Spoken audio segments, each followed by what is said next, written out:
হরে কৃষ্ণ। আজকে শ্রীমদ্ ভগবদ্গীতার কর্মযোগের বিষয়ে আপনি জানতে পারবেন। কর্মযোগ শুরু হচ্ছে অর্জুনের প্রশ্ন দিয়ে, যেখানে অর্জুন জিজ্ঞেস করছে যে হে কৃষ্ণ, আমাকে তুমি কেন এই যুদ্ধে নিয়ে আসছো? যদি ভক্তি শ্রেষ্ঠ হয় তাহলে আমাকে ভক্তি করতে দাও। অর্জুন বললেন, হে জনার্দন, হে কেশব, যদি তোমার মতে কর্ম অপেক্ষা ভক্তি বিষয়নী বুদ্ধি শ্রেয়তর হয়, তাহলে এই ভয়ানক যুদ্ধে নিযুক্ত হওয়ার জন্য কেন আমাকে পরিচিত করছো? তুমি যেন দ্ব্যর্থবোধক বাক্যের দ্বারা আমার বুদ্ধি বিভ্রান্ত করছো। তাই দয়া করে আমাকে নিশ্চিতভাবে বলো, কোনটি আমার পক্ষে সবচেয়ে শ্রেয়স্কর।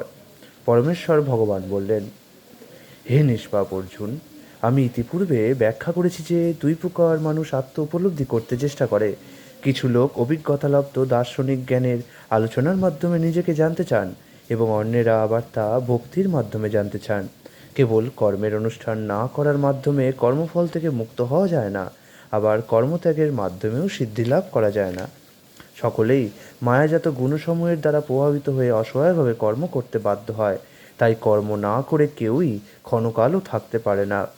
যে ব্যক্তি পঞ্চ কর্মেন্দ্রিয় সংযত করেও মনে মনে শব্দ রস আদি ইন্দ্রিয় বিষয়গুলি স্মরণ করে, সেই মূঢ় অবশ্যই নিজেকে বিভ্রান্ত করে, এবং তাকে মিথ্যাচারী ভণ্ড বলা হয়ে থাকে। কিন্তু যিনি মনের দ্বারা ইন্দ্রিয়গুলিকে সংযত করে অনাসক্তভাবে কর্মযোগের অনুষ্ঠান করেন, তিনি পূর্বোক্ত মিথ্যাচারী অপেক্ষা অনেক গুণে শ্রেষ্ঠ। তুমি শাস্ত্রোক্ত কর্মের অনুষ্ঠান করো, কেননা কর্মত্যাগ থেকে কর্মের অনুষ্ঠান শ্রেয়। কর্ম না করে কেউ দেহযাত্রাও নির্বাহ করতে পারে না। বিষ্ণুর প্রীতি সম্পাদন করার জন্য কর্ম করা উচিত, তা না হলে কর্মই এই জড়বন্ধনের কারণ।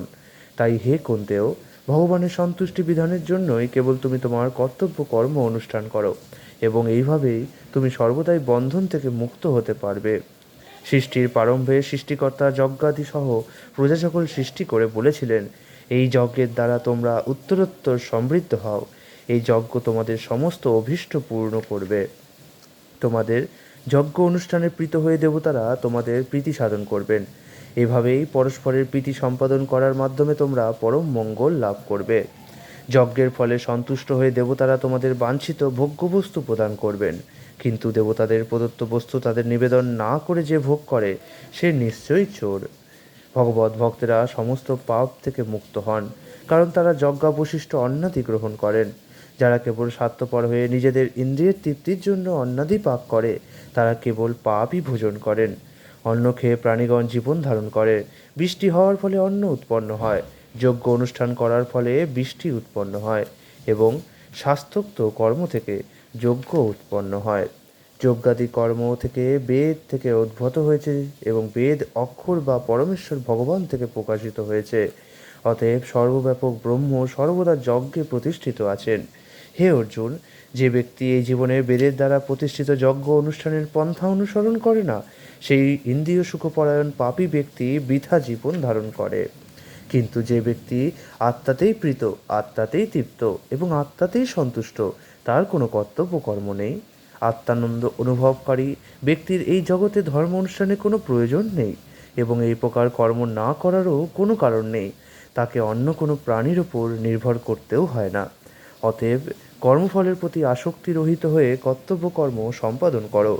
অনাসক্ত হয়ে কর্ম করার ফলেই মানুষ পরতত্ত্বকে লাভ করতে পারে। জনক আদি রাজারাও কর্ম দ্বারাই সংসিদ্ধিপ্রাপ্ত হয়েছিলেন। অতএব জনসাধারণকে শিক্ষা দেওয়ার জন্য তোমার কর্ম করা উচিত। শ্রেষ্ঠ ব্যক্তি যেভাবে আচরণ করেন, সাধারণ মানুষেরা তার অনুকরণ করেন। তিনি যা প্রমাণ বলে স্বীকার করেন, সমগ্র পৃথিবী তারই অনুসরণ করে। হে পার্থ, এই ইতি জগতে আমার কিছুই কর্তব্য নেই, আমার অপ্রাপ্ত কিছু নেই এবং প্রাপ্তব্যও কিছু নেই, তবুও আমি কর্মে ব্যাপৃত আছি। হে পার্থ, আমি যদি অনলস হয়ে কর্তব্য কর্মে প্রবৃত্ত না হই, তবে আমার অনুবর্তী হয়ে সমস্ত মানুষই কর্ম ত্যাগ করবে। আমি যদি কর্ম না করি, তাহলে এই সমস্ত লোক উৎসন্ন হবে। আমি বর্ণসংকর সৃষ্টির কারণ হব, এবং তার ফলে আমার দ্বারা সমস্ত প্রজা বিনষ্ট হবে। হে ভারত, অজ্ঞানীরা যেমন কর্মফলের প্রতি আসক্ত হয়ে তাদের কর্তব্য কর্ম করে, তেমনি জ্ঞানীরা অনাসক্ত হয়ে মানুষকে সঠিক পথে পরিচালিত করার জন্য কর্ম করবেন। জ্ঞানবান ব্যক্তিরা কর্মাসক্ত জ্ঞানহীন ব্যক্তিদের বুদ্ধি বিভ্রান্ত করবেন না, বরং তারা ভক্তিযুক্ত চিত্তে সমস্ত কর্ম অনুষ্ঠান করে জ্ঞানহীন ব্যক্তিদের কর্মে প্রবৃত্ত করবেন। অহংকারে মোহাচ্ছন্ন জীব জড় প্রকৃতির ত্রিগুণ দ্বারা ক্রিয়ামান সমস্ত কার্যকে স্বীয় কার্য বলে মনে করে আমি কর্তা এই রকম অভিমান করে। হে মহাবাহ, তত্ত্বজ্ঞ ব্যক্তি ভগবৎ বিমুখী কর্ম ও সকাম কর্মের পার্থক্য ভালোভাবে অবগত হয়ে কখনো ইন্দ্রিয় সুখ ভোগাত্মক কার্যে প্রবৃত্ত হন না। জড় প্রকৃতির গুণের দ্বারা মোহাচ্ছন্ন হয়ে অজ্ঞান ব্যক্তিরা জাগতিক কার্যকলাপে প্রবৃত্ত হয়, কিন্তু তাদের কর্ম নিকৃষ্ট হলেও তত্ত্বজ্ঞানী পুরুষেরা সেই মন্দবুদ্ধি ও অল্পজ্ঞ ব্যক্তিগণকে বিচলিত করেন না। অতএব হে অর্জুন, আধ্যাত্ম চেতনা সম্পন্ন হয়ে তোমার কর্ম আমাকে সমর্পণ করো এবং মমতা শূন্য, নিষ্কাম ও শোক শূন্য হয়ে তুমি যুদ্ধ করো।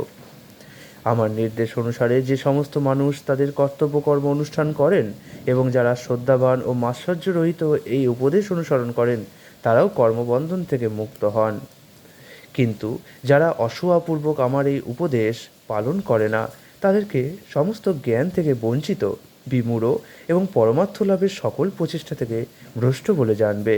যে জ্ঞানবান ব্যক্তিও তার স্বভাব অনুসারে কার্য করেন, কারণ প্রত্যেকেই ত্রিগুণজাত তার স্বীয় স্বভাবকে অনুগমন করেন।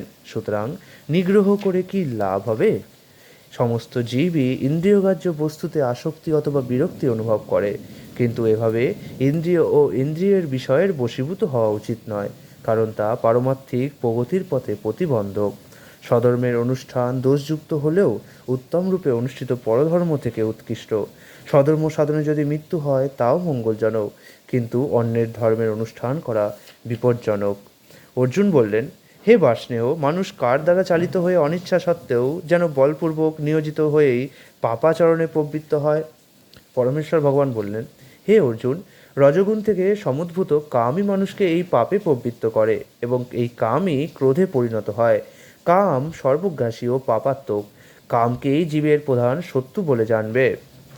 আমি অগ্নি যেমন ধূম দ্বারা আবৃত থাকে, দর্পণ যেমন ময়লার দ্বারা আবৃত থাকে, অথবা গর্ভ যেমন জরায়ুর দ্বারা আবৃত থাকে, তেমনি জীবাত্মা বিভিন্ন মাত্রায় এই কামের দ্বারা আবৃত থাকে। কামরূপী চিরশত্রুর দ্বারা জীবের চেতনা শুদ্ধ হয়, আবৃত হয়। এই কাম দুর্বারিত অগ্নির মতো চির অতৃপ্ত। ইন্দ্রিয় সমূহ মন ও বুদ্ধি এই কামের আশ্রয়স্থল। এই ইন্দ্রিয় আদির দ্বারা কাম জীবের প্রকৃত জ্ঞানকে আচ্ছন্ন করে তাকে বিভ্রান্ত করে। অতএব হে ভারতশ্রেষ্ঠ, তুমি ইন্দ্রিয়গুলিকে নিয়ন্ত্রিত করে জ্ঞান ও বিজ্ঞাননাশক পাপের প্রতীকরূপ এই কামকে বিনাশ করো। স্থূল জড় পদার্থ থেকে ইন্দ্রিয়গুলি শ্রেয়, ইন্দ্রিয়গুলি থেকে মন শ্রেয়, মন থেকে বুদ্ধি শ্রেয়, আর তিনি অর্থাৎ আত্মা সেই বুদ্ধি থেকেও শ্রেয়। হে মহাবীর অর্জুন, নিজেকে জড় ইন্দ্রিয়, মন ও বুদ্ধির অতীত জেনে নিশ্চয়াত্মিকা বুদ্ধির দ্বারা মনকে স্থির করো এবং এভাবেই চিৎ শক্তির দ্বারা কামরূপ দুর্জয় শত্রুকে জয় করো। এতে কৃষ্ণভাবনাময় কর্তব্য কর্ম সম্পাদন বিষয়ক কর্মযোগ নামক শ্রীমদ্ভগবদ্গীতার 3য় অধ্যায়ের ভক্তিবেদান্ত অনুপাত সম্পূর্ণ হলো। হরে কৃষ্ণ।